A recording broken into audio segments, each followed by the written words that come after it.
They wanted to do it. Yes. That's cool. So Youth pulls out £3,000 out of his jocks. He was walking around fucking Cairo with the money stuffed into his boxer shorts. That's dangerous. Yes. So he pulls out £3,000, sweaty ball sweat money, slams it on the table. The Minister for Antiquities goes, you just bought yourself 3 days. So what they do is they regroup and they stay with a friend of theirs who runs a yoga retreat just beside the Sphinx. Sphinx, you mad bastard. Sphinx. Yeah. Sphinx. Fucking words. That's part of the neck. The Sphinx. The Leon Sphinx. Right, so they relocate to a yoga centre beside the Sphinx. Right. And they stay there for a couple of days getting their shit together. They hire a couple of local musicians to add a little bit of flavour. They rent all this equipment. Eventually, they get their shit together and they go in. They rent out the Grey Hall in the fucking pyramid. Nice. So, there's a good few of them that go in there. It turns out the Grey Hall's not that great. It's not that big. To get into it, you have to get on your hands and knees and climb in a hole in the ground. While dragging equipment. And basses and guitar drums. Now, what they decided with was they had all the music already pre-recorded and they were only going to do vocals. They wanted to do the vocals for all the songs on the album in the Grey Hall. So, they have to get on their hands and knees, they crawl in a hole, then they go up this weird little staircase, and eventually they get into the Grey Hall. Now, the Grey Hall is, like I said, it's not that big, it's tight enough. So they set up all their equipment, they turn around, they make a phone call or send a message out saying, listen, can you turn the power off for a couple of hours? They definitely didn't make a phone call in the middle of a pyramid. Yeah, they got message out somehow. Can you turn the power off? We're going to light a few candles and get a bit of atmosphere going here. Now, they're saying that they had enough battery power to last them for 15 hours.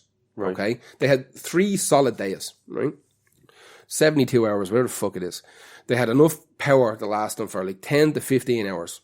They're going to run out, recharge their shit, get a couple of hours sleep, jump back in, record again. In they go, turn the equipment on, start singing, everything goes wrong. Every single thing that could go wrong does go wrong.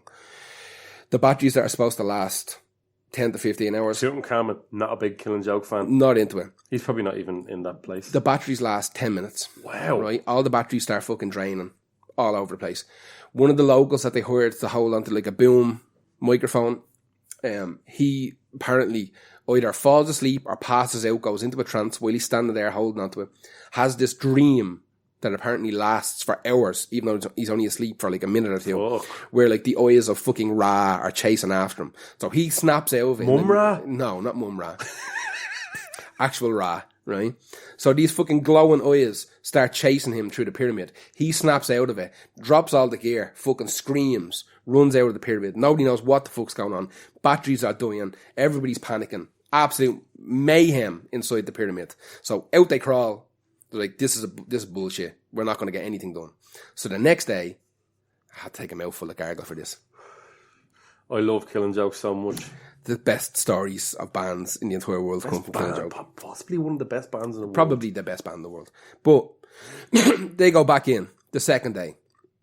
Jazz is like, I've had enough of this shite now, right? We're after paying $3 fucking grand to rent this place out. We're going to make the most of it. Jazz strips down to his fucking jocks, wraps an old loincloth around himself, starts burning sage, right? Now, there's also a separate fucking story that apparently he might have done DMT or mushrooms as well while he was in there.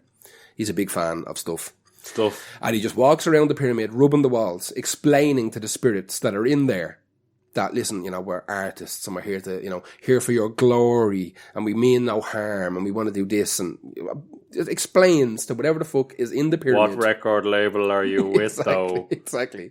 So he explains is the it situation. EMI? We don't like EMI. Exactly. BMG can fuck off also.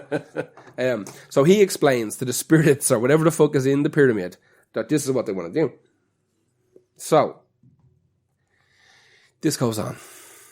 Eventually, they're able to get workable tracks for 3 songs. Now, one of the songs is Pandemonium, which is the one I picked for this playlist. So good. It's outrageous. Now, apparently... Didn't we see this live only recently? Yes, we did see this live. I can see tomorrow. Yeah, exactly. What a great Apparently, song. only the chorus that you will hear in the song, only the chorus was recorded in the Great Hall of the Great Pyramid. So, or the King's Hall, I believe it's called, of the Great Pyramid of Giza. They also recorded Exorcism and Millennium. Millennium is also an absolute killer. banger. Absolute stone cold killer. Finally, by the way, these are only on Spotify recently, if I'm not They're not. What's weird about this album, Pandemonium, is that the album is not listed under Killing Joke. You need to search Pandemonium Killing Joke. It's not listed. If you click on whatever show all albums, it doesn't show up. That was one of Raz. That's it. The course continues. Yeah, he wanted only. Yeah, he was very implicit about not being now on recording. Another interesting thing is that one of the reasons that Youth wanted to record in the Great Pyramid is that. Do you know what ley lines are? No, not a word. I don't know what it is. So ley lines would be geographical lines. I hate reusing the word. They're geographical lines that... Unless you're talking about Pierce lines. Exactly. But they cover the circumference of the Earth. So, basically, if you took you use star charts to go with your east-west axis, your x and y axis, and you can draw lines across places. And what happens is there are loads of kind of spooky places like haunted castles and haunted houses and shit. And you will find... We'll be talking about a lot of them today. Yeah, a lot of them. There's a good whack of them. You will find places of interest that are continuations of a completely straight line around the Earth. Okay, so if you took the world's biggest lump of rope and tied it to, say, the pyramid, and dragged it in a particular direction, in any direction, you will find multiple spooky places on the length of that rope. Savage. Okay, now there's one that's called St. Michael's ley line. And Glastonbury is on the same ley line as the Great Pyramid, right? Now, the pyramid's aligned to not stars. Stonehenge. Not Stonehenge. Glastonbury itself is also a druid fucking place. Yeah. Stonehenge is on another ley line, but this one's called, this one's called... I love this shit. Where you are sitting right now, apparently, is on a ley line. That's I feel a ghost in my bum. So... It's on the same ley line as Glastonbury, which is a 32-degree axis, I believe it's called. And that's one of the reasons Youth was interested in it. Because again, if you continue on that line, you'll find loads of places of interest. Like there are places where energy... Tato Park, the world's largest wooden roller coaster. And Glastonbury and the Great Pyramid of Giza with the King's Hall. Now, Jazz also, because he lived in Egypt, was mad into it. And he was given, apparently, this is mad fucked up, the dimensions of the King's Hall are the exact same as a credit card. What? Yes, right? So, the shape of the hall. Oh, just obviously expanded. Yes. Okay. But the proportions are the same. Yes. Right, okay, I get you maxed now. out. Remember, so, I was like... Jazz is mad for fucking numerology as well, which is when you listen to Killing Joke, the second self-titled album, you'll hear Tool are the ones who kind of popularized numerology. I like Tool. Yeah, they're the ones who actually Killing Joke are on tour with Tool right now. Yes, imagine. But they're the ones who popularized the whole idea of numerology as expressed via drums. But Killing Joke, I believe, are one of the first bands that actually use it properly. So there's things called sacred numbers that's related to like the idea of mandalas and sacred geometry. So you'll hear stuff happening in that second self-titled album. That was Dave Grohl playing drums, where they described him like, 5, 3, 2, 6. So he tried to work 5, 3, 2, 6 into the drum beat. They're mad for this shit. It's fucking... We've talked about it before. They're absolutely mad for it. But... apparently, loads of people involved in this recording session experienced mad stuff happening to them while bits of this album are being recorded, including one of the local hands who fucking had to run out of the place because he was being haunted by the eye of fucking Horus or something in there. Now, apparently they'd set it up also that when they left after being in there for 3 days recording, they had this like big... Bedouin fucking fire festival outside. There's lads dancing around in fire pits and fucking all the Egyptian tribal drummers were outside giving it the full malarkey. And there's bits of that were recorded and incorporated into the album also. But that's my Killing Joke Pandemonium fucking story. So that's Killing Joke in the Pyramids having less than good crack. Who's your next one?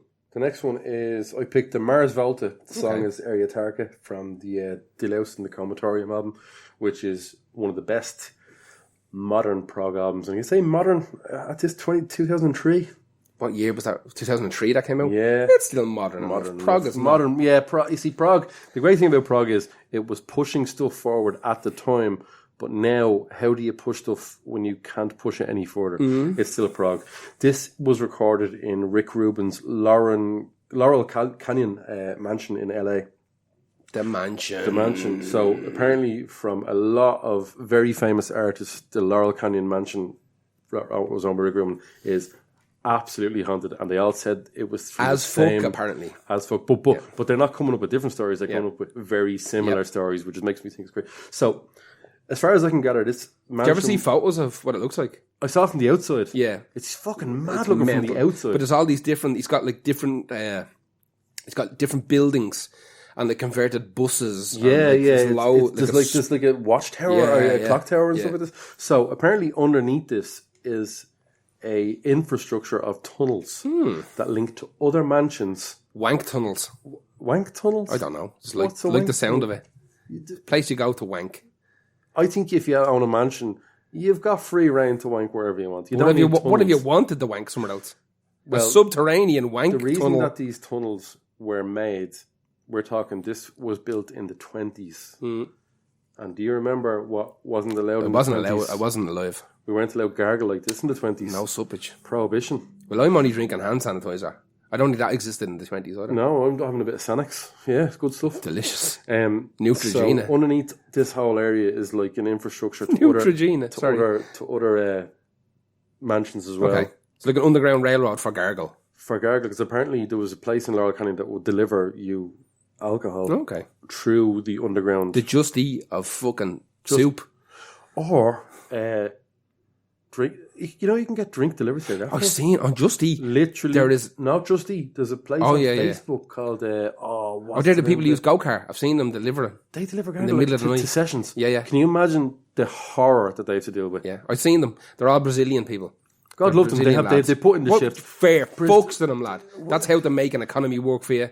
Get Brazilian people in who are genuinely a fucking massive fan of Brazilian people. All Absolutely over massive fan of them. I seen them. I was walking home. I do feel awful bad for them for having to deal with the drunkest of Irish people. Yeah. Let's put it. So weirdly enough, the infrastructure about their tunnels and all doesn't really come into the haunted aspect of it. So it would though. I wouldn't like to be down there. No, I wouldn't really. Actually, yeah, wouldn't be into it. A bit creepy. I don't know if Rick Rubin still owns this or not. I think he's still there. Yeah. He might be still there. So a lot of artists that recorded with Rick Rubin, and I say with Rick Rubin, apparently is never there. He's never fucking there, man. He comes in every 2 days. Play it for me. He passes the stuff off. He passes the Charlie work.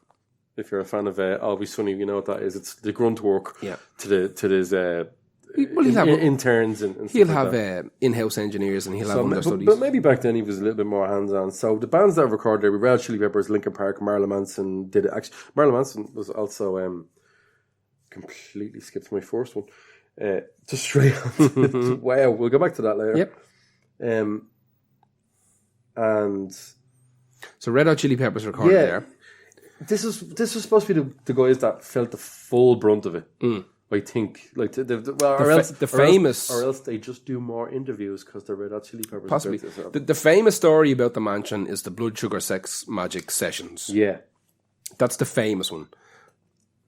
I know that when we were doing our little draft, whenever we're doing these podcasts, we as opposed to one person just getting to pick the 6 good ones, or the 6 kind of easiest ones, we do a draft where we have to draft because we will pick the same. We ones, will absolutely, and we often say, "Yeah, bastard." Exactly. Yeah. So like, I'll do one, Paul do one, then the next one he'll do one, I'll do one. Yeah. We'll dump them into playlists. So when we were talking about this one in particular, the mansion was most certainly a place that popped up just because so many bands that had recorded there had experienced fucking weird noises, weird doors slamming. The main thing is with doors that wouldn't close. They were forcing the doors closed and they were popping back open. This wasn't really a mechanical thing. This is a weird sort of thing. So Slipknot were one of the bands that recorded their 3rd album there. So Volume 3. Savage. Subliminal Verses. Savage. Yeah, no, it's great. It's great. Savage. Joey Jordison said he was doing laundry in the basement and he felt a ghost pass through him and into him. Jesus.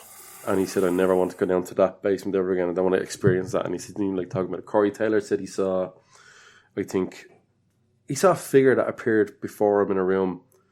And he said, in mid-interview, went, actually, you know what? I actually don't like talking about this. Because I think, you know, when you think these are going to come to get me again, I've touched... Let's not make it real by talking about it, I've touched cloth here with the ghost, and I don't want them to follow me to the next thing.